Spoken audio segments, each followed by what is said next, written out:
There are a lot of people. You've probably seen the long lists of CNU partners and local host committee members, program committee members, and so on that have been projected on the slides and are in your program, of the people who worked very hard over really a 3-year period, but especially over the last year, to bring you the 20th CNU. And so we get a chance this afternoon to recognize a few of them. First, Dr. Chuck Bowl, the co-chair and the chair of the program committee. Chuck, would you come up?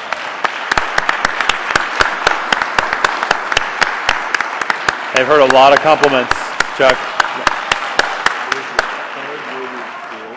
Thank you. And Dr. Jackson. Dr. Jackson signed that copy, Chuck, so keep it nice. It'll be more valuable over time. As I said, there were a lot of people who deserve a lot of thanks, but another dynamic duo are Anthea Janiotis and Dana Little. Are Anthea and Dana with us? Come on up and get your appreciation.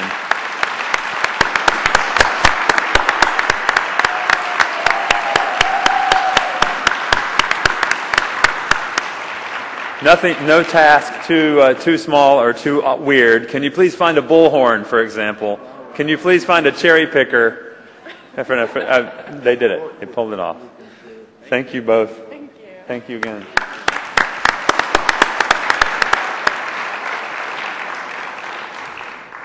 Now, many of the people who worked hard on CNU 20 are employees of or contractors to the Treasure Coast Regional Planning Council. And Michael Busha, who leads the Treasure Coast RPC. Are you in the room with us, Mike? Let's give Mike a round of applause for letting his whole agency bring this on.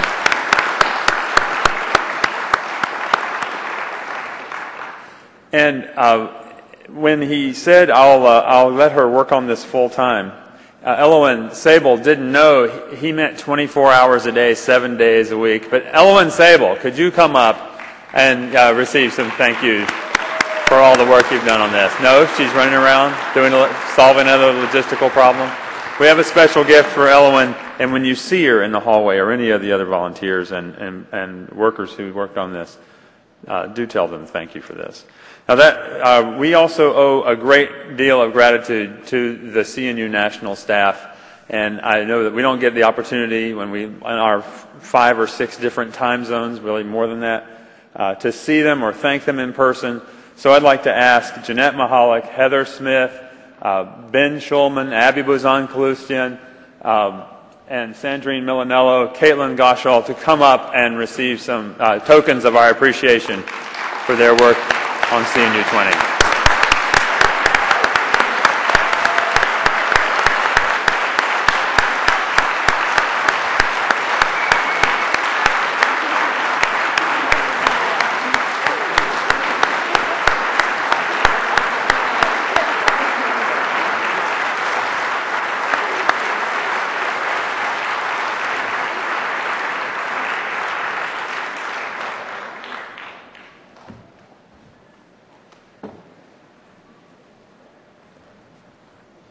Of course, also owe tremendous thanks to Mayor John Norquist, the President and CEO of CNU, for his work.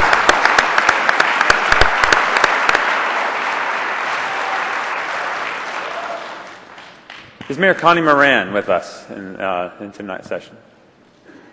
Okay. The Board of Directors of CNU is the business operations leadership, in a way, of CNU, and a lot of what it does in its finance committee and fiscal responsibility and checking the activities and volunteer time and so on that it does is unglamorous work, I tell you honestly. But it is very rewarding work as well. I have to tell you, I really learned a lot, because it is a chance for those of us who have served on the board to hang out with some of the smartest people you will ever meet. And I was lucky to do that over the past 6 years, including a couple of years as Ray Gendros' understudy. And so I'd like you to join me in thanking three of the outgoing board members whose terms end with CNU-20 for their service, and they are Sam Sherman, Catherine Kelly, and Connie Moran.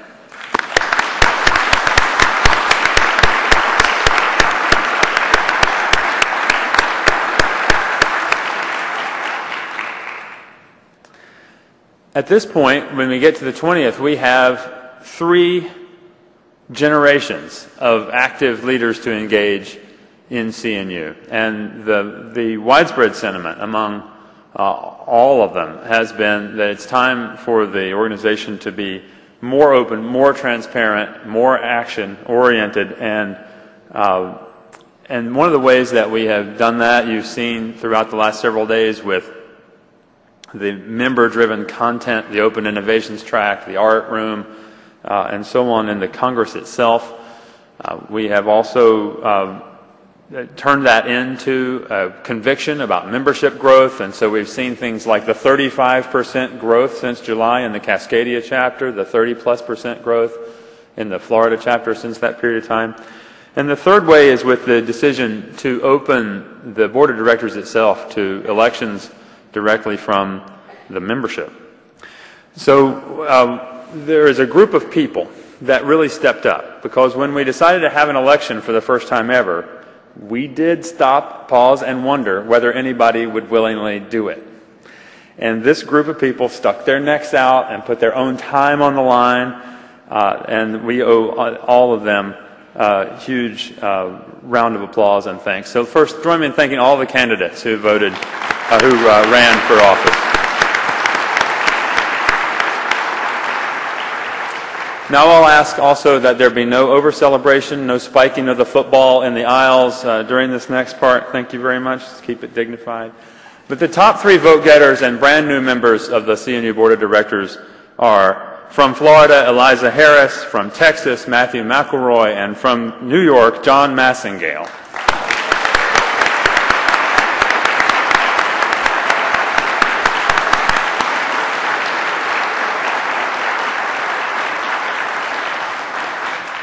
Has anyone found Stefanos Polyzoides?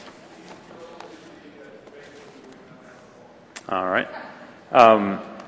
Patty, would you do me the favor? I think you're a big enough guy to drag him in here. Go find Stefanos Polyzoides. The amount of time you have for that task is the amount of time it takes me to read his wife's bio. Just a second.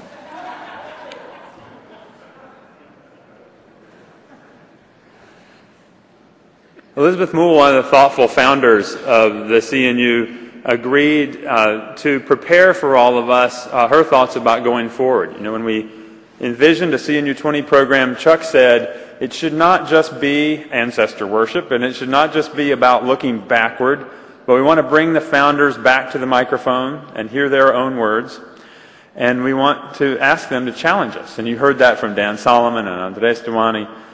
You heard that from Peter Calthorpe. And on, you heard that from Liz Plater-Zybert. They each briefly looked back, and then they turned right around and said, we're not fighting the last war, we're not preparing to do urbanism for the past era, we are doing it for the coming era. And so the theme of tonight's closing session is about what Liz Moule calls the memo for the next decade. And so that's why we get to hear tonight from Elizabeth Moule, and from Dick Jackson. Now, Liz is unable to join us in person this afternoon due to a personal emergency. So her memo for the next decade will presumably be presented by, I'm just trying to stretch that out, presumably be presented by Stefanos Polyzoides, our partner. But let me tell you a little bit about Liz for the newer members who might not know much about her. Elizabeth is a principal in the firm of Moule and Polyzoides, architects and urbanists in California. Liz's career includes the design and planning of projects for educational, institutional, and civic clients, for historic rehabilitation, for mixed use and commercial projects, for housing and urban design. As I mentioned, she's a co-founder of the Congress for the New Urbanism and an emeritus board member. With her partner, Stefanos Polyzoides, she founded the firm Moule and Polyzoides, Architects and Urbanists, in 1982.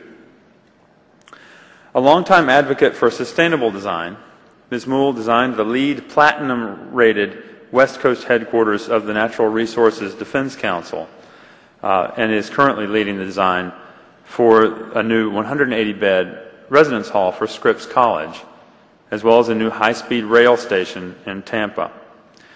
So you get the idea that she, one day in her career, she's working on regional plans and rail, and another day she's working on individual building designs, and another day she's working on the design of a neighborhood. Liz is one of the co-authors of CNU's Canons for Sustainable Architecture and Urbanism as well. And with Stefanos, she's a recipient of the Seaside Prize. So we'll begin with Stefanos. If he's found the blonde wig by now, he gets to channel Liz and present the memo for the next decade. After that, we'll hear from Dr. Richard Jackson. And I'll ask Ellen Dunham-Jones to come up in a few minutes and give a proper introduction to Dr. Jackson. So, and we have now reached the intermission. Stefanos Polyzoides, are you in the building? You know, not with a bang, with a whimper. This is my last meeting. Come on. Okay, cue the music. We'll be right back.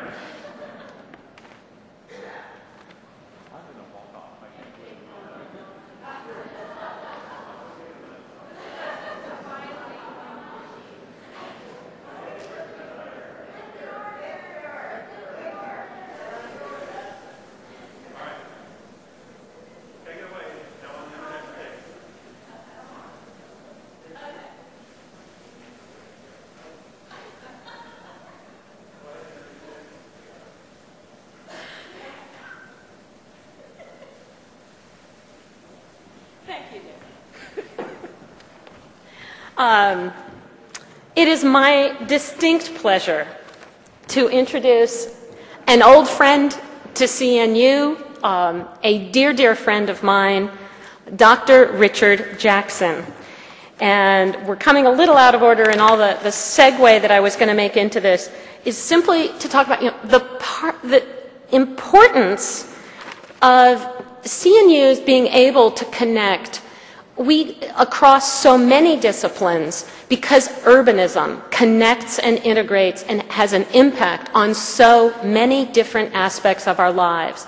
And probably the most important one is health. When planners, designers, developers, when we talk, the world listens, but they're a little suspicious of us. When the doctor tells you that you are sick and you need to do something, and when even more so when he tells you that the designer, the planner, the developer is actually doing something important, then it really, really matters. And CNU, we've been talking all this weekend, we've been talking about how we are trying to change the world. And it is only really through the partnerships with people like Dr. Richard Jackson that we are able to, I think, try to do the important work that we are doing. Because he has done so much important work. Dick is professor and chair of environmental health sciences at the School of Public Health at UCLA. A pediatrician, he has served in many leadership positions in both environmental health and infectious disease. For 9 years, he was director of the CDC's National Center for Environmental Health in Atlanta and received the Presidential Distinguished Service Award. In addition to several Lifetime Achievement Awards from a variety of organizations, he was elected to the Institute of Medicine of the National Academy of Sciences last year. Dick Jackson lectures and speaks on many issues, particularly those related to the built environment and health. He co-authored 2 Island Press books, both of which are available at the bookstore, which will be open until 7. And he'll be signing his most recent book, actually I guess both of the books, Urban Sprawl and Public Health, as well as Making Healthy Places. He'll be signing them right after the plenary. And so how many of you have seen Dick on TV. His PBS series, Designing Healthy Communities, has been playing in markets all across the country. How many of you have already seen Dick's series? All right, well, we need to see even more of you. So I know you're excited. Please join me in welcoming Dick Jackson.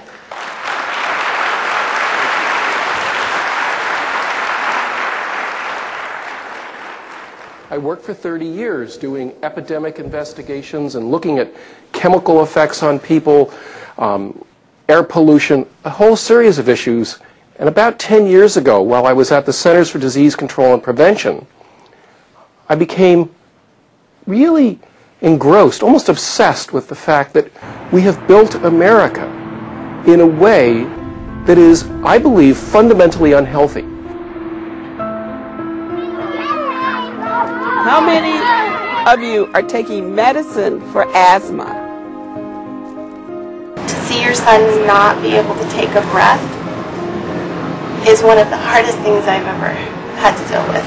Every parent out there whose child has asthma understands how I feel. We could not have designed an environment that is more difficult for people's well-being at this point, particularly as we look at epidemics of obesity, diabetes. Diabetes, not a good thing to fool around with.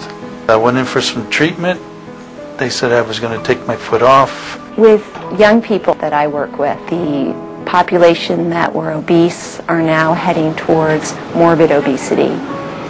We're looking at the first generation in American history to have a shorter lifespan than their parents. In 2001, members of Congress thought that I should be fired because I dared suggest that how we were building America might be bad for our health, might be making us overweight, unfit, depressed, and lonely. In 2001, my views were considered so controversial they almost got me fired.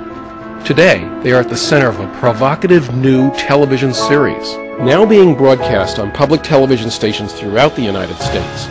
Designing Healthy Communities is a 4-hour mini-series and companion book based on my extensive work in the field of public health. You and the folks that are providing people good and healthy food, you're more a doctor than I am. As a practicing physician, author, former director of the National Center for Environmental Health at CDC, and current professor and chair of environmental health sciences at UCLA. I'm a professor at UCLA, but my passion is how we build where we live and how it affects people's health, and why we need to rebuild all the places that we live in ways that make us all better, young, old, and everybody in between. Too big a topic to be contained in just one program, we traveled around our nation filming in communities large and small with a vast variety of design and health-related issues. Each of the 1-hour episodes tackles specific problems and offers realistic solutions that will promote better health and enhance the overall quality of our lives. On the first of 4 episodes, the time has come for the retrofitting of suburbia. We will see communities that are combating the causes of type 2 diabetes, not through medication and amputation, but by redesigning our car-centric society. The second episode gives insights on rebuilding places of the heart. We visit cities struggling to resuscitate their dying downtowns, where the polluting sins of past industries haunt the future. This lake is a Superfund lake, the only Superfund lake in the United States. You look at the problems and you recognize them and you grieve over them, but at the same time you look and see what can be done and you do your best to help. All across our nation, young people are working to better their cities and neighborhoods by redesigning places of the heart. Social Policy in Concrete is our third program. Differences in life expectancy between the poorest neighborhoods and the wealthiest neighborhoods exceed 10 years. And we tell people in our county, give me your address, I'll tell you how long you live. We see how low-income neighborhoods are affected by pollution and how the city of Detroit struggles to save itself. And today, we are ground zero. We are the New Orleans without Katrina. On the last episode, I go searching for Shangri-La. Can the perfect community exist? It would be a place where kids would feel safe and senior citizens could walk and feel like they were protected and well thought of. We seek to find perfect communities, large and small, past and present, that embody the intricate balance of health-promoting design and the human needs for fulfillment and happiness. When you come home, you want to feel a sense of haven, and that's what people feel here. In addition to the series, educator Stacy Sinclair and I have written a companion book that offers in further detail the root causes of our national health crisis and highlights community design solutions to these problems. I was recently honored to be the sole guest on the PBS nationally broadcast Tavis Smiley show. And for too long we've been worrying about things far away or very minute. And it was time to think about designing and building places that work for people. Let's hope that message gets through, and I'm honored to have you on this program. Thank you for the work that you are doing, and all the best to you. Thank you, Tavis. Here's what people are saying.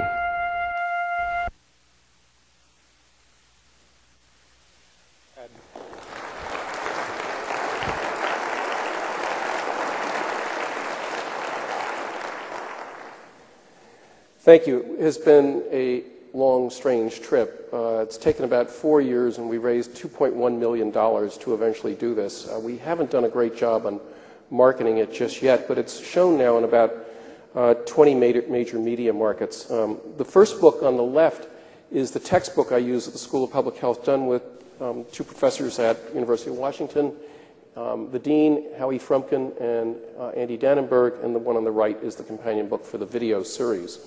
I want to thank CNU for inviting me, and I believe the support for Bon Secours, Virginia Health System as well. And it's lovely to see health people become involved in the future and design of our communities. I showed the video, and there will be, you can actually order sets of the video. Thank you to Richard Oram. My producers charged $99 for the 4-disc series, and because of his substantial support, they will be available for $20 at a pop. We would love if everybody took it home and showed it in your community at the library or somewhere else. I think it's a wonderful opportunity. And I'll have some flyers if people need them. That's the website, designinghealthycommunities.org/Oram. The next 10 years.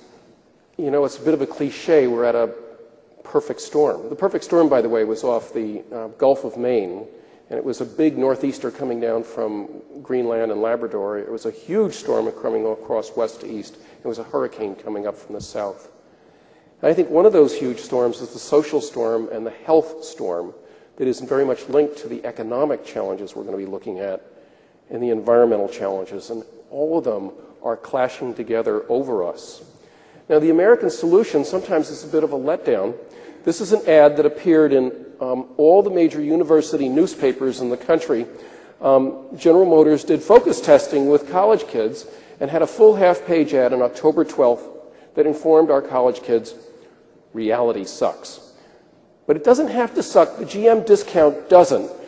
You can, on top of your college loans, go out and spend $22,000 on a GMC Sierra and take the next 7 years to pay it off. And I love this: stop pedaling, start driving, visit gmcollegediscount.com. And there's a pretty girl smirking at the guy who's doing exactly what we want him to do. He's not adding congestion, he's not polluting, he's getting physical activity. Well, I pointed this, by the way, it got quite a firestorm, and GM withdrew it within a day.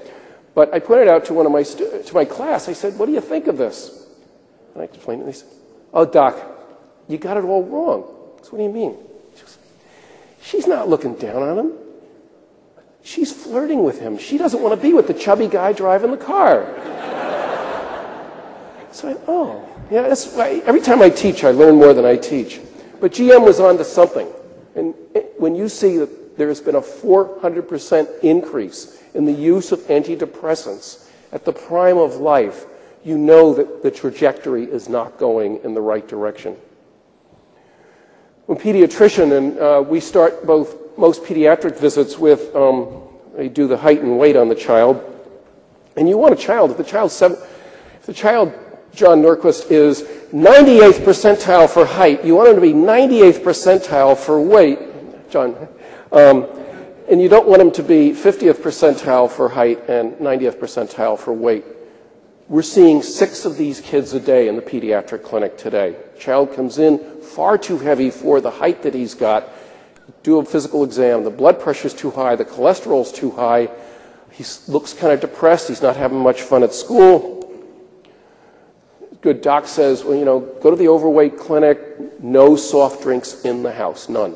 No screen in the child's bedroom. Engage in physical activity and sports, and tell me what happens next when he comes back 2 months later. God, you're all good diagnosticians. Nothing has changed. He can't change the food at school. He can't change the way he gets to school. The track areas around the school are locked up at night during non-school hours. He's really got to be strapped into the back of the car most of the time. And so 2 months after that, he's taking about $300 worth of medication a month. Where am I going with this? We have medicalized what is in essence an environmental health challenge, and it's profoundly linked to the environments that we imagined, developed, created, subsidized, funded, and put in place over the last 60 to 70 years. And the environment's rigged against the child, and it's rigged against the doctor. And a lot of my doc friends sitting there at the end of the disease pipeline are desperately frustrated because they feel helpless with a lot of these patients they're dealing with. When I was a young doc, I thought that 7% of all the money in the United States going to medical care was a colossal amount of money. It's now 18%, 19% of the entire GDP. And you could imagine if this keeps going up and up and up, we'd be at 30%. And economic systems collapse if you're suddenly spending that much money on essentially a service that doesn't generate real revenue for the society. So, well, medical care is a good thing. We added 30 years to our lifespans during the 20th century. How many of those 30 years came from medical care? 5. The rest of it came from essentially immunization and stuff that you do. It was changes in the infrastructure. It was better buildings. It was heating. It was cooling. It was less crowding. It was changes in the physical environment that really did it. In order to meet the needs of the automobile, which created 25% of all the industry in the United States over the last 100 years, we have removed 60,000 square miles of tree cover of photosynthesis in the United States, continental United States. Area equivalent to the state of Georgia. It gets hot in the sun, water runs off at the minute it rains. And it's not surprising that in my lifetime, the CO2 level of planet Earth has gone from 300 parts per million to 400 parts per million. That's not geologic time, that's a human being's lifetime. And we've added more CO2 to the atmosphere, which makes the oceans more acidic and increases temperature retention on the planet. This is the increase in temperature on the planet with real measurements over the last 150 years. That's the curve of increases since 1900. That's the curve in my lifetime.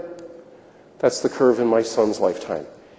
Any doctor that sees a patient who's retaining CO2 better jump on it, because CO2 retention is what happens before death. And any patient, any doc that ignores a patient with a spiking temperature higher and higher and doesn't act in the face of that is flirting with death. I spent a fair amount of time, and this is just a quick sidebar, I wasn't paying a lot of attention to methane.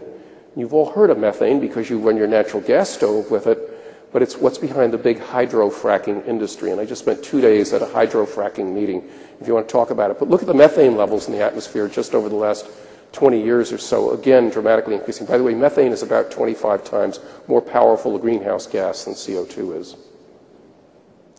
So we've built America, and we've built it for cars when we remove trees. Well, cars are great. We get from one place to another. How many miles? How many of you have had to deal with a brownfield? You're supposed to meet a deadline of, you got to get it down to a 1 in a million risk for somebody to live there, and they do all these risk assessments. What's your 1 in a million risk for dying driving a car? It's 88 miles. So every time you drive 88 miles. So the folks that are buying out in the Poconos to get into New York City and go back out to the Poconos are buying 2 lottery tickets a day in order to avoid a place that will give them a 1 in a million cancer risk in a lifetime.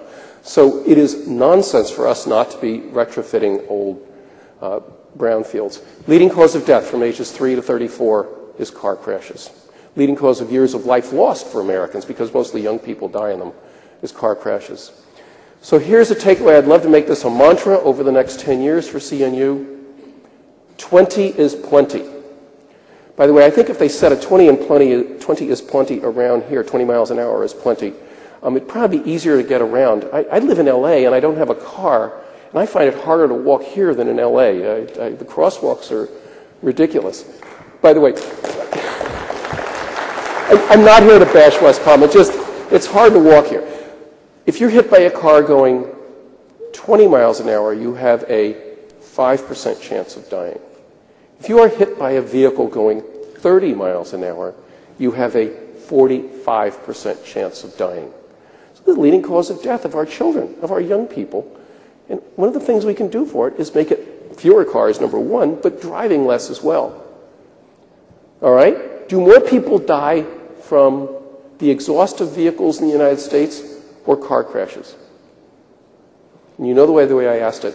It's the air pollution from vehicles is actually a larger net causer of mortality in the United States than even car crashes, even though car crashes are so dramatic. So anything we can do to remove the number of vehicles, so the number of polluting vehicles, goes to the good.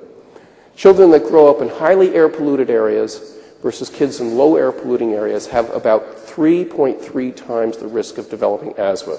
You saw the child there with the mother. At one point she describes having to struggle with the decision with the one inhaler in the house, which of the three people is going to get it first. So reducing these levels in the environment will reduce it. How many of you walked or biked to school as a kid? Please. How many of you have children or grandchildren who walk to bike to school? That's actually better than I expected. That's great. Usually it's about 3 people in the whole place. And you can see the numbers right now. We strap our kids into the car, and we expect at age 17 that they suddenly have enough adulthood and self-management they could drive the car, even though they've not had any autonomy up until then. Every state, as you look forward to the next 10 years, every state should require the Fitnessgram on the report card. This is 6, developed by the Cooper Group in Texas. It's 6 measures of physical fitness. Can you run-walk a 12-minute mile? Andres Duwani can run-walk a 12-minute mile.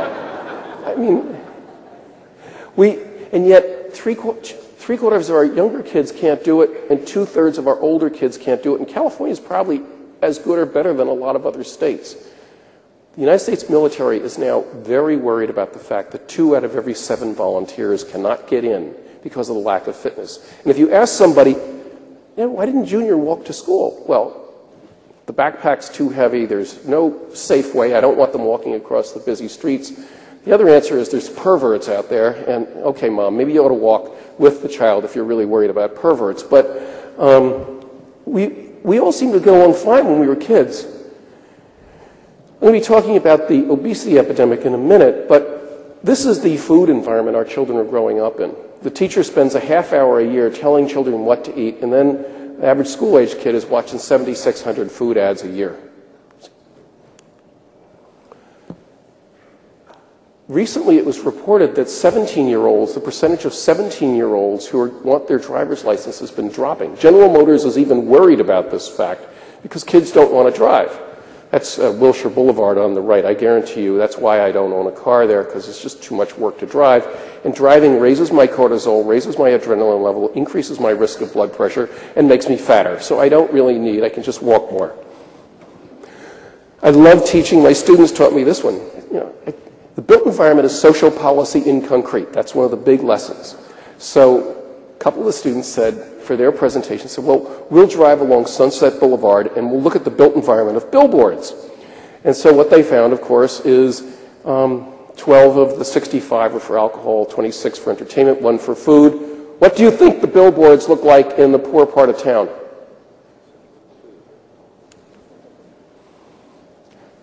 Drink a lot of bad stuff, eat a lot of bad stuff, and get stomach stapling surgery. I mean, it's the manipulation of people with the way we've set up this is ridiculous. So this is, if no other reason, a good reason to restrict billboards from absolutely anywhere. This is Larry Frank's wonderful study, and the data is there. The more time you spend in the car, the more likely you are to be obese. More walking, less obese. Higher density and connectivity, lower obesity. Probably about 6 pounds difference, maybe even more. I apologize if you've seen these maps. These are the most important public health communication maps of the last 20 years.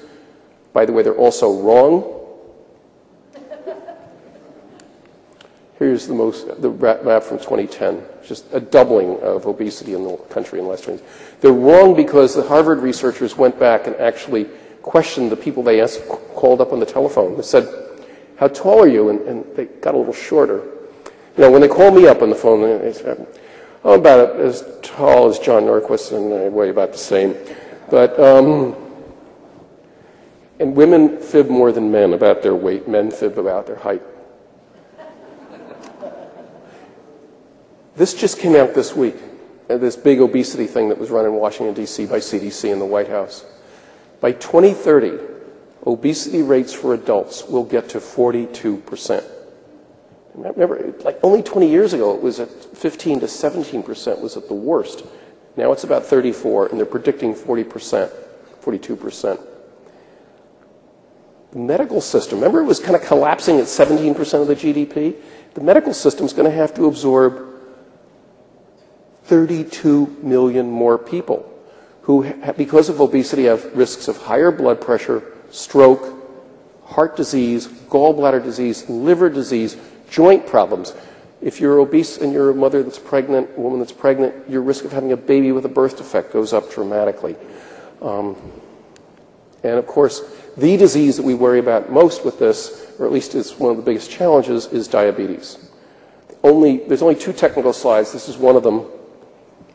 For a woman, your risk of becoming diabetic goes up dramatically as your body weight goes up. So that around 27 is my body mass index. My risk is 4 times higher. If I were a woman, it'd be 15 times higher.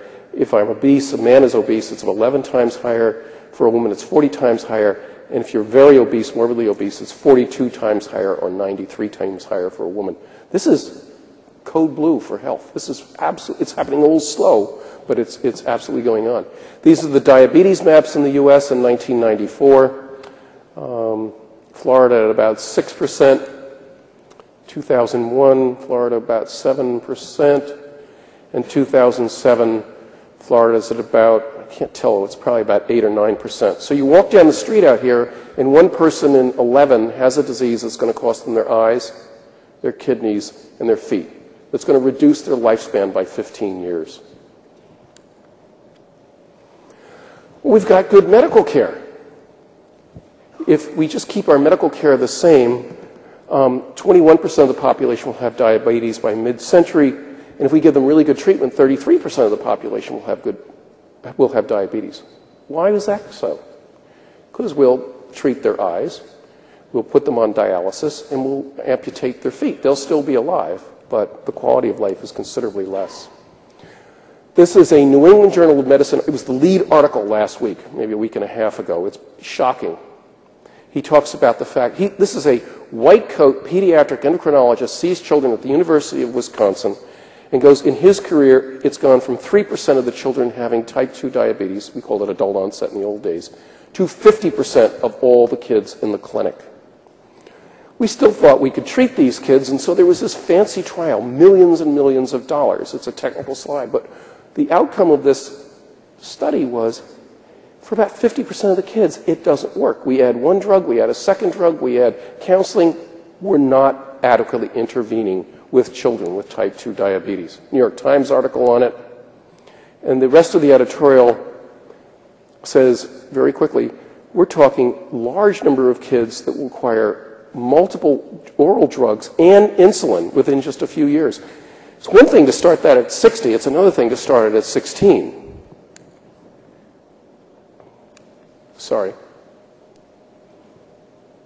I want to read this top line. Again, this is the white coat doc. 50 years ago, children did not avoid obesity by making healthy choices. And we wave our finger at kids and say, make healthy choices. They simply lived in an environment that provided fewer calories and included more physical activity for all. This is what what you do for a living. This is the vision, amongst other things, of CNU, is to create environments that people can be happy, live their lives, get healthy and attractive food.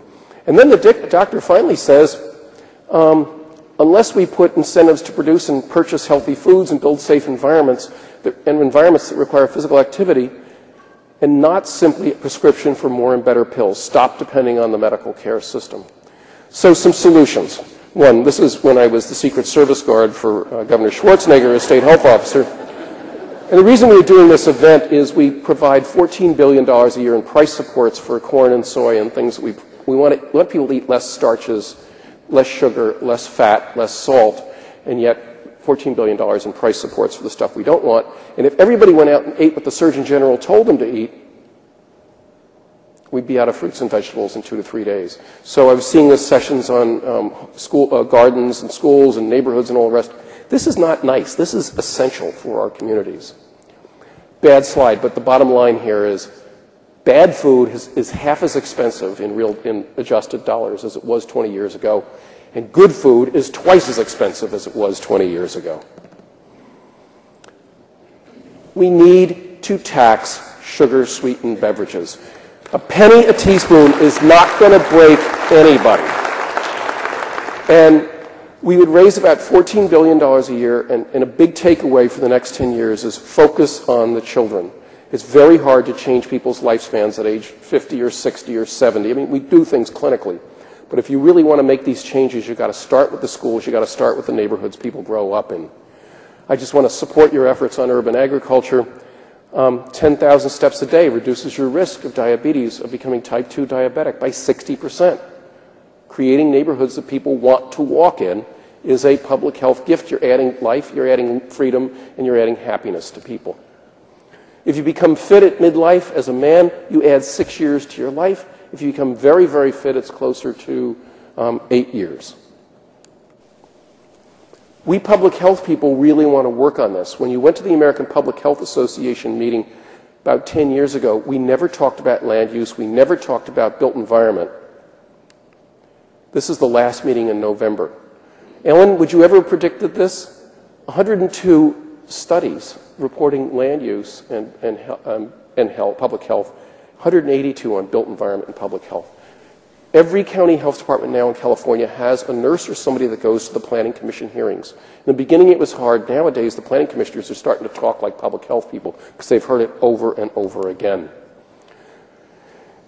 The hard stuff of rewriting the codes, rewriting the general plan, working with the traffic people on the Green Book, this is less glamorous, but it's very important stuff that has to happen at the same time. New York City's wonderful work, and I don't know if there's a presentation of this meeting of what the New York City Department of Public Works has done. These are new buildings they're putting in with lovely daylighting, lovely stairways, and really encouraging people to be physically active.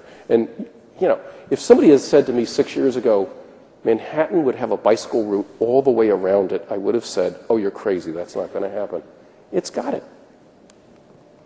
So I went to Washington, D.C. about 2 weeks ago. I just love having all these bicycle rental places. The trouble with Washington, D.C. is they don't have the travel infrastructure. I get scared wanting to bike around there. But right outside Union Station, there are all these bikes that you can rent. So I'm walking along, and what do I see but a Segway, a police Segway, and a police mountain bike. The officers were over eating donuts, and I thought, gee, I wonder what a Segway costs. Turns out they're about $7,000. A police mountain bike, if you buy them in group, is about $720. I wonder how many calories you burn on a Segway versus on a mountain bike. So I looked it up, and I figure it's about 200 calories per hour on the Segway and about 650, even if he's not exercising very much, on the mountain bike. That's about a pound of body weight every week. And do you notice in the ad that the cop on the Segway is chubby and the cop on the mountain bike is thin? All right, serious. I had the chance to chair a National Academy of Sciences Committee on Health Impact Assessment. And I started out by saying, I don't believe in environmental impact assessment. I think it just makes consultants rich. It drags things out. Things aren't really solved. You read a 1,000-page assessment, and there's 3 pages on real health. and that isn't well done, and everything else doesn't make any sense. Health impact assessment's totally different, and the quick upshot of it is that there are very serious lawyers from the White House on down that think we ought to be doing health impact assessments rather than just narrowly looking at environment. We look at impacts on humans. Number one, you got to engage community to do that. You want to bring them up and engage them right at the beginning. And number two, you got to look at all the risks and benefits cumulatively. The marketplace has changed. Most home buyers want a home that's walkable. This is the Academy of Pediatrics saying, as a prescription, Mom, you need to have your child in a walkable neighborhood where they have increasing autonomy. It looks like I've got to move along. So the law has changed a lot in my state. This is the regional transportation plans in Southern California, Los Angeles, Sacramento, Modesto, Fresno, and San Diego just passed. This is just LA, $55 billion for transit and $6.7 for active transportation, which is basically walking and biking. That's a big deal. It's a big change. Charlotte, North Carolina put in its rail line. I love this particular study. People who took rail thought they were doing it to save money, to save time, to be less stressed, to be able to read a book, maybe talk to their neighbors. It turned out they lost 6 pounds over the course of the 2 years they were taking it. It was a health improvement program, not simply the other.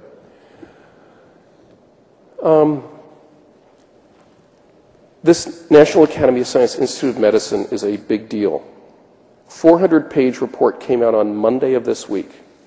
All these eggheads were sitting there, all these white coats. What do we do about the obesity epidemic? What do we do? What do we do? Goal number one, make physical activity an integral and routine part of life. Recommendation one, look at this. This is about you. Communities, transportation officials, community planners, health officials, governments need to make physical activity a priority by substantially increasing it. And strategy one, number one, is enhance the physical built environment. So I won't go on there. You've all seen these stencils. Well, I want the Congress for New Urbanism to invest in a whole set of new stencils that will say this.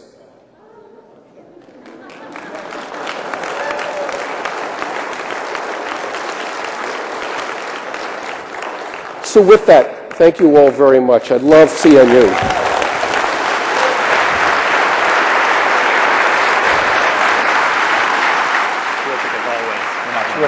Thanks very much. Okay, sorry I went over. It turns out they did not find Elvis, but they did find Stefanos Polyzoides.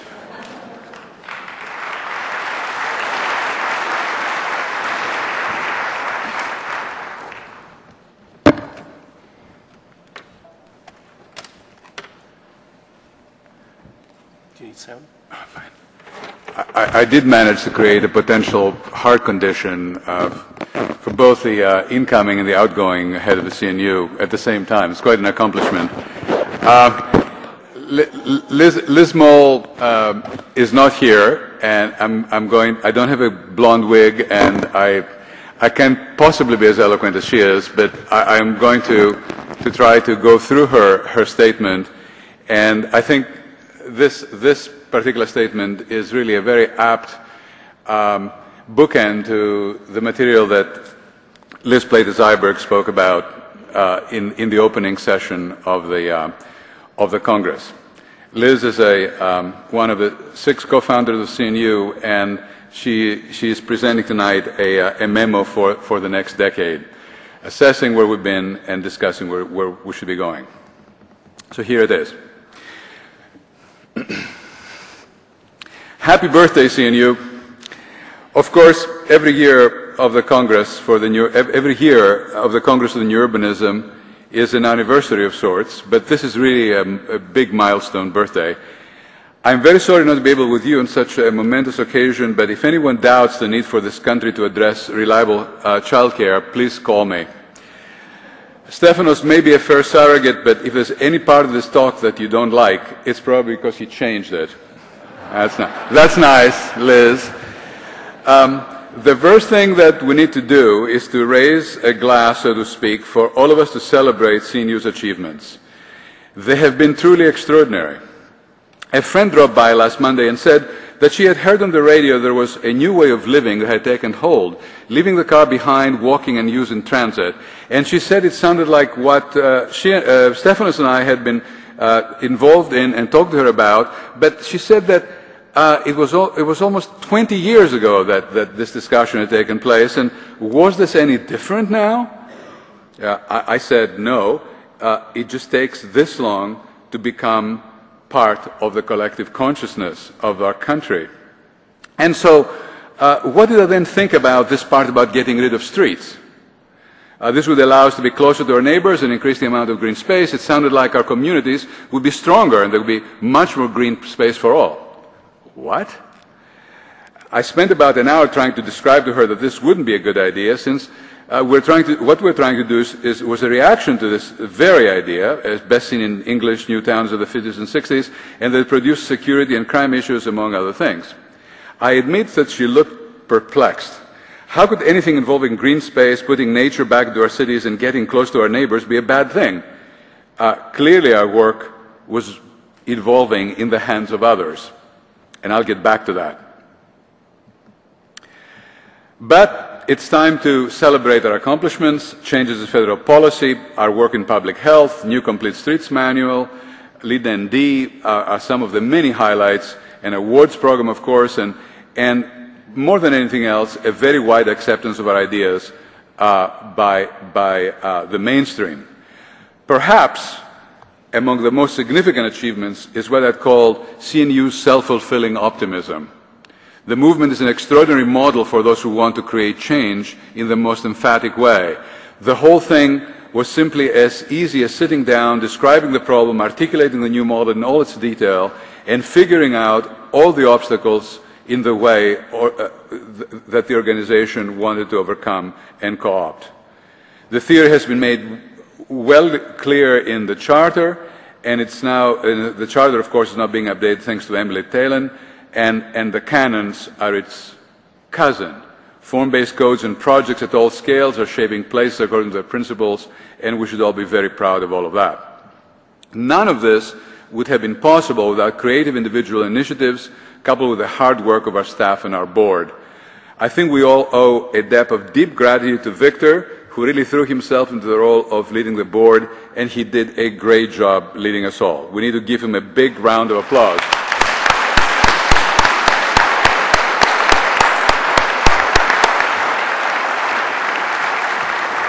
I love this in transcontinental arrangements, Victor. That's very good. It is fitting that Ellen Dunham Jones has taken the helm, since the next decade should certainly be the decade of the woman.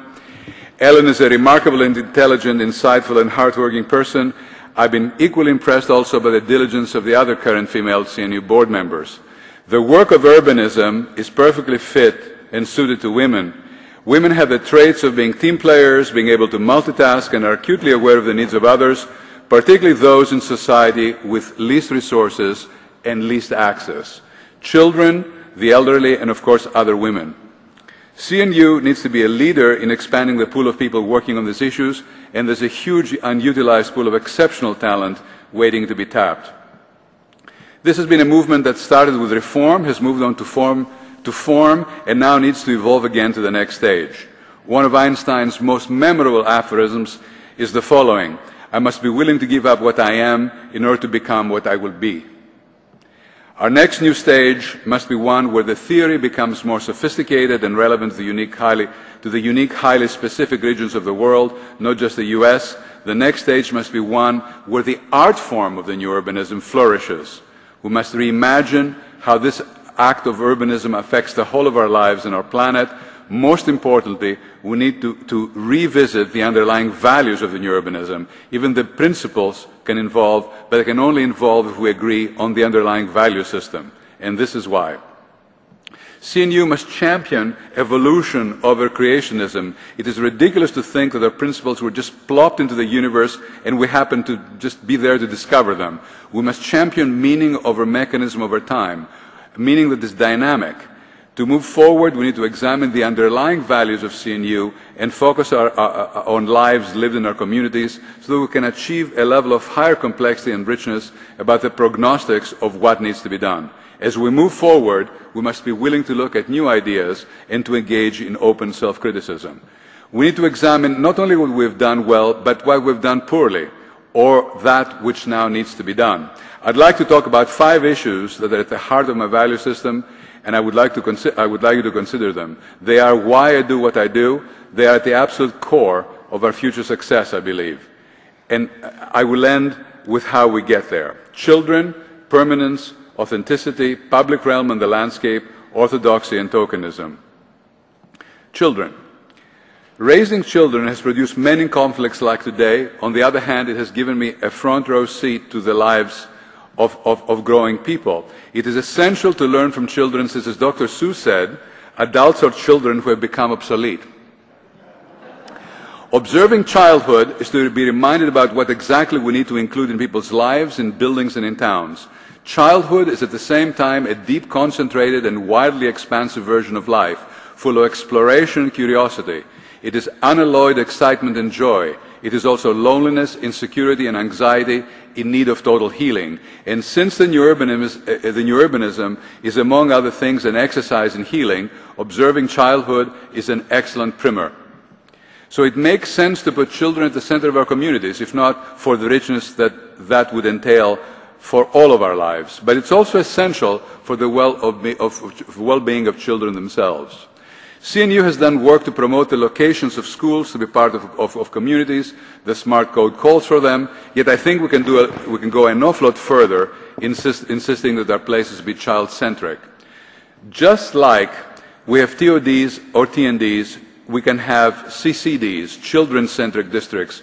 We have a crisis in education, child obesity, the high VMT stemming from way children are now raised, ferried around, and with security and safety issues keeping parents from allowing kids out, and a deficiency of park and play space. We don't only need to locate schools in communities, we need to think of cities themselves become part of education. I can tell you without a doubt that in children's lives, the digital universe is supplanting the actual physical world. We are the lead organization in making sure that kids learn and live in the real world, not only in living rooms in front of video games, or with their faces into their phones. The average child spends 7 hours a day today in front of a screen. We don't have to just focus on getting them to walk to school. We have to make neighborhoods and towns a more interesting, safe, and vital alternative. This is critical to the city of the new world.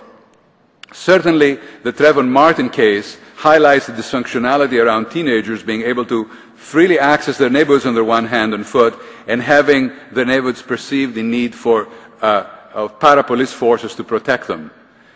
This could be an initiative, a council that matures into the theme for a whole Congress. It's an opportunity to make new alliances with other organizations for joint initiatives and find new sources of funding. The issue of authenticity is also a critical one. Those who don't believe in our... Excuse me, I've missed my line here. Pardon me. Those who don't believe in our cause have long leveled the critique that new urbanism places that are made by us are not real. Seaside has been spoofed in the Truman Show. Celebration created by Disney left the impression among many that if Disney was involved in the town and the town was called Celebration, it couldn't possibly be real. This is hugely damaging to our cause because from a consumer point of view, few people want to live in fake instant communities, and those of us making places are not interested in making theme parks out of cardboard either. Authenticity exists when an immediate understanding of the object's life cycle and or self-sufficiency are present. It's a question of transparency and relies on the instant recognition of something that exists in the natural world. Let me give you an example. We speak of materials such as bomonite as being fake. Something that is made to look like something else. For those of you who don't know what bomonite is, it's a type of concrete trying to look like stone. But the troubling part of bomonite doesn't end there. The reason it's disturbing is that when an object like it is presented to us, we feel like we're trying to be duped into believing something which is not there, which is not true, and we cannot easily see into its life cycle, and we cannot understand its sense of longevity. This is really a question of the lack of transparency. At Mount Vernon, for example, wood planks are layered with sand and then painted to look like stone. Not too different from bomonite, really, but the product actually has transparency. It really looks like wood and sand and paint all at once.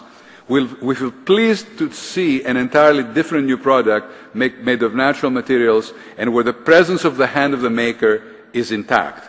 We can see the entire process of making at a glance, and it has lasted, the material has lasted for 200 years, so it comes forth as ingenious rather than duplicitous and having a real as opposed to an obscured life history. Authenticity at the place-making scale demands that the inclusion of holistic self-sufficiency and includes, pardon me, authenticity at the place-making scale demands the inclusion of a holistic sense of self-sufficiency and the readily apparent hand of the maker. Let me give you an example which is highlighted in the foodie locavore slow food movement. Certainly this is a new culture that has highlighted our awareness of artisanal foods, great chefs, organic produce, food grown regionally, eating seasonally, and so on. But how does it affect land use, or how does that land use affect food? And what does it say about authenticity and place? I think the answer is revealed around self-sufficiency. Certainly, the great weakness of suburban sprawl is revealed on this issue.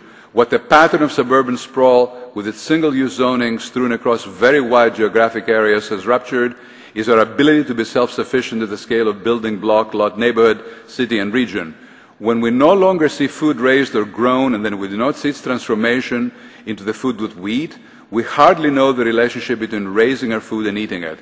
We can visit a farm, buy organic produce, eat a wide array of restaurants at many price points, read the chef's blog, but we don't get a full farm-to-fork experience woven into our daily lives. I would argue that we do not have an authentic relationship with food, we do not have an authentic culture if we do not see and know the hand of the people making it, growing it, selling it, and then consuming it. Buildings and towns suffer if they're not genuine places that pulsate with things that are real. Real things made, real things, real quirky aspirations and dreams of individuals, not corporations. Authentic places are the ones where the production of culture is alive and visible. When we interact with the makers, the making and the whole life cycle of an object, it is a deep emotional and fulfilling experience. It is authentic. Why is this so important? Because authenticity creates an emotional connection between the individual and the object and the place. This connection becomes embedded in the soul of a place, and yes, we are dealing both with bodies and with souls. It is important to be reminded on this of a Wendell Berry quote, "When going back makes sense, you are going ahead." Permanence. If authenticity is in the soul, permanence is in the body.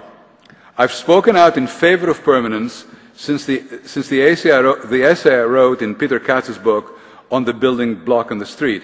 I've said so much about it there that I don't have to go on about it here, but I want to say that if you are concerned about this issue, you'll be interested to know that the current Dean of the Architecture School at USC is promoting making buildings and cities temporarily, with a constant tearing down and building cycle here in the US as in Asia.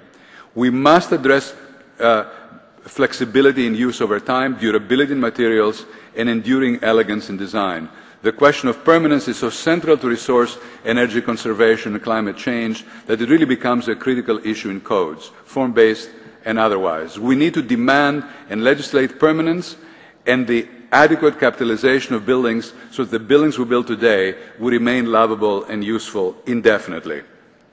And a couple of more things now, and I'm trying to read as fast as I can. Apologize for the length of this. Public realm and the landscape. A city is an artifact which is a collection of places and things. It is what we're born into and what we leave behind. What we hold in common is not only that which we share with the living, but also that which we share with those before and those after us. So the city is based on its cycles of history. Shaping the public realm should have as its sole objective the revealing of our shared experience and existence. The scale of the city should be easily legible, not just to adults, but to everyone. The speed that it can be understood at must be the cadence of the stroller. I'm sure this sounds like speaking to the choir, but our voices are being drowned out around the globe. The proper shaping of the public realm is the single most important part of any place. There is no doubt in my mind that the landscape urbanists grew in a vacuum once sadly left by us. In the beginning, there was a fairly good understanding in the new urbanist theory that the landscape, park, streets, open space were part and parcel of the developing of land.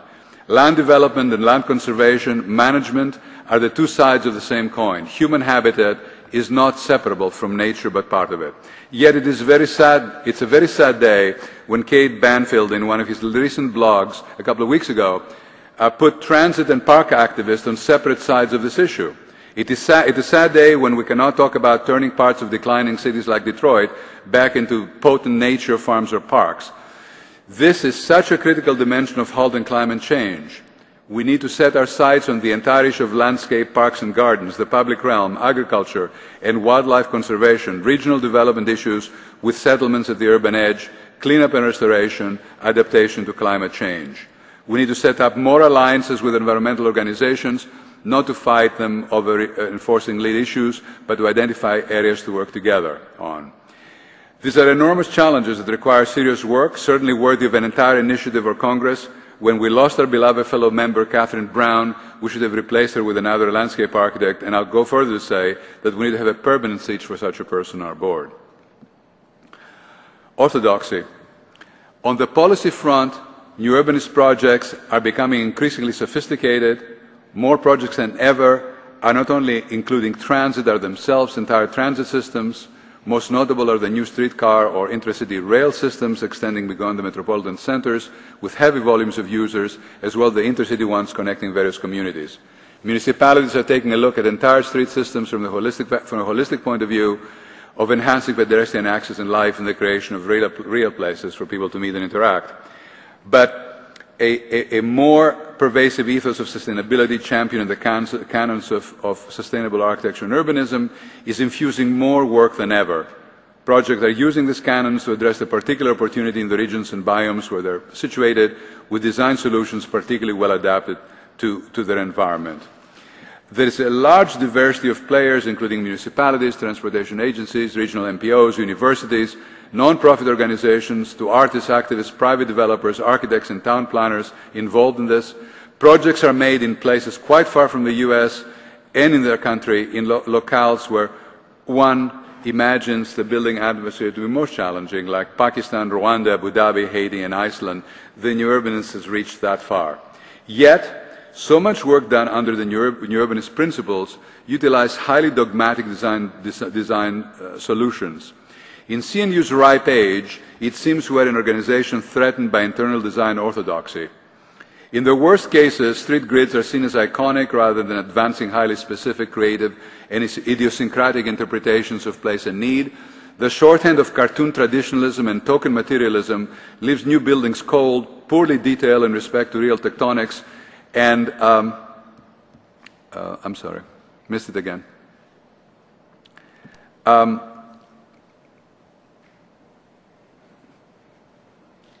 Real tectonics and remote from the diversity of lives led inside them. The charm of the handmade collides with the world of mechanical production techniques and super-industrial materials. Overly ambitious aspirations carried out with architectural grandiosity are neutered by inadequate building budgets, littering the future of our towns. Worse still is the new international style that has sprung up around the globe, mainly exhibited in high and mid-rise projects. Oddly enough, high-density residential work from Washington, D.C., Philadelphia, Baltimore, Australia, Asia is rendered all the same. While these buildings surely make better public realms along the street walls and are better scale of the ground, we seem to have run out of good ideas about how to create these big buildings in ways that contribute to a powerful sense of place, continuing traditions and fresh, robust interpretations of architectural language.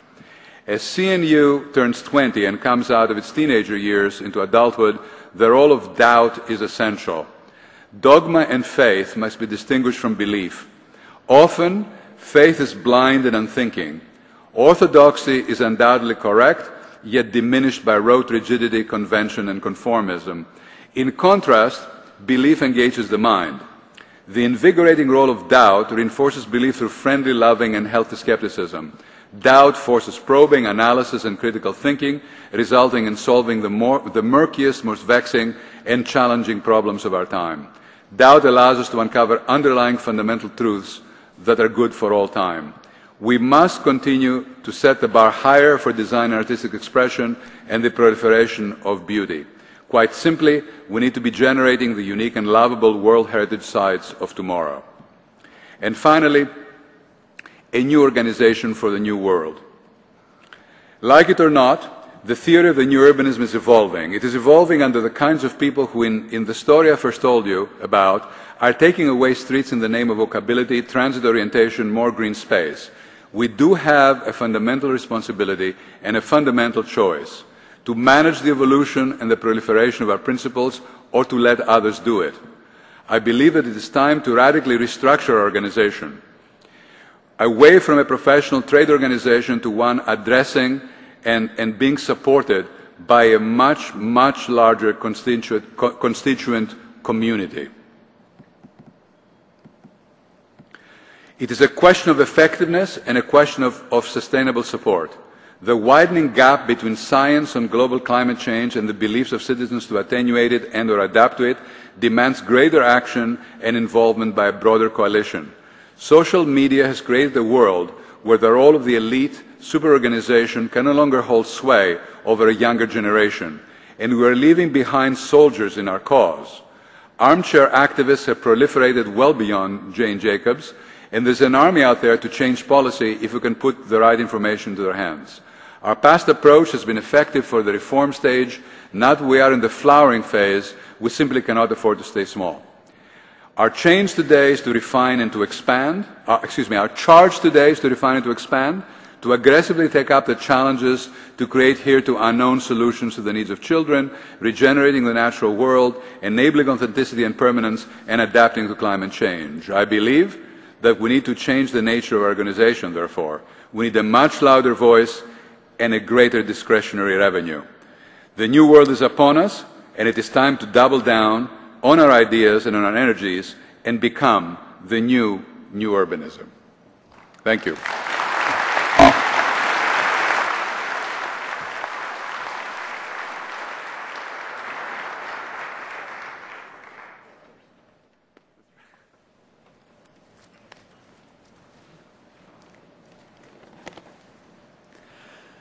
We do have one more introduction.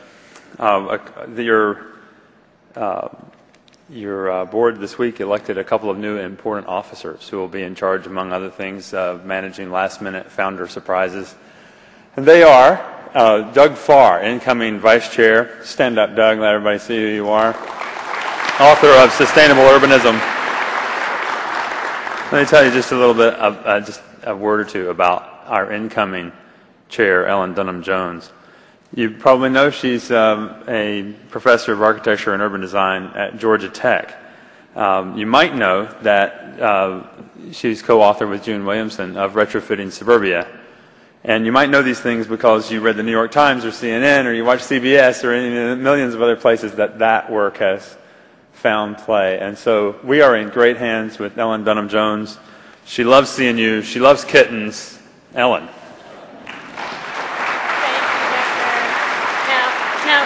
Victor, don't go away. I am deeply honored to be... Photo op. Okay. Well, there is no gavel up here, so... The passing of the imaginary gavel, but it comes to me, and the passing to you of the thanks. Press the button. Okay. And it comes with... This is for you, too. Well, thank you, Ellen. Very Victor appropriate. is the my power favorite bird. author. Thank you.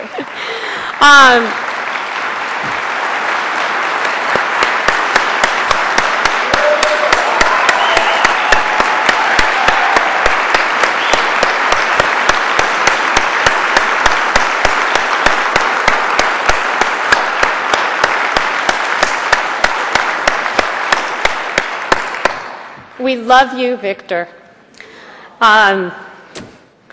Victor is just, I think, the most talented, gracious, and accessible leader.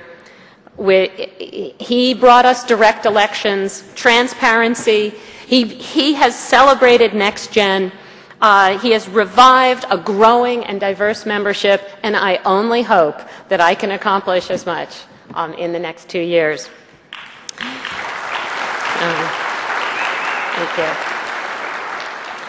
We all arrive at CNU from very different interests, but we're all here because we love cities, we think sprawl is highly problematic, and we're all here because of a passionate belief that design matters.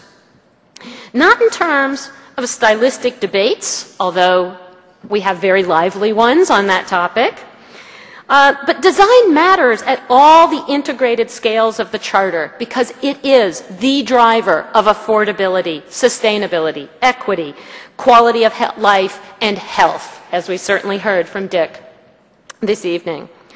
Personally, I was attracted to CNU 17 years ago. Ann Tate invited me, thanks Ann, because of this tremendous promise. But also because, for me anyway, the attraction was its radicality. This was challenging the status quo. This was reforming practice and regulations. You know, a lot of folks look at CNU and they love its traditionalism. For me, it was the radicality that got me. CNU is still, I believe, the only member organization that has taken on revising standards. We have an incredible, I mean, AIA, APA, great organizations in all sorts of ways, but they're not really taking on the kind of change and the commitment to change that we are. That's radical. That's what makes me proud. But at 20 years old, with so many accomplishments, we're certainly not the Young Turks anymore. We've become a mature movement and organization. Some would say ossified. Some would say bureaucrats of virtue. When I was invited to take on the chair position, I challenged many of you, should we just declare game over, let the movement run its course? Would that be the final act of rebellion, a sort of exit while in some respects on top? But no, over and over, you pointed out all the work yet to do, the alliances yet to be made, the conversations, the debates, the forums, and the victorious dancing to abandon that was still to be held. There is indeed much, much work to do. So many of our communities here and abroad need both our creative talents and our help in removing the obstacles to urbanism. That's why CNU's new strategic plan focuses on the initiatives, finance, infrastructure, health, design. We have a lot of work to do. And I hope that all of you have found this Congress has helped you get fired up, has helped you get engaged with those initiatives. Because nothing happens at CNU that isn't led by members. It's the volunteers. It's what each of us. What are you passionate about? Who is the partner, the ally that you wish had been here this year that you are going to reach out and bring next year? Who's got some information we need to hear from, we need to learn from? We need to broaden our membership, and we need to really advance our incredible initiatives. We've got a transportation summit coming up in September. We've got Salt Lake City next year, and lots of listservs. So I hope you will join me in vaulting ahead, leaping from the shoulders of all who have shaped the past 20 years as I declare CNU 20 is over.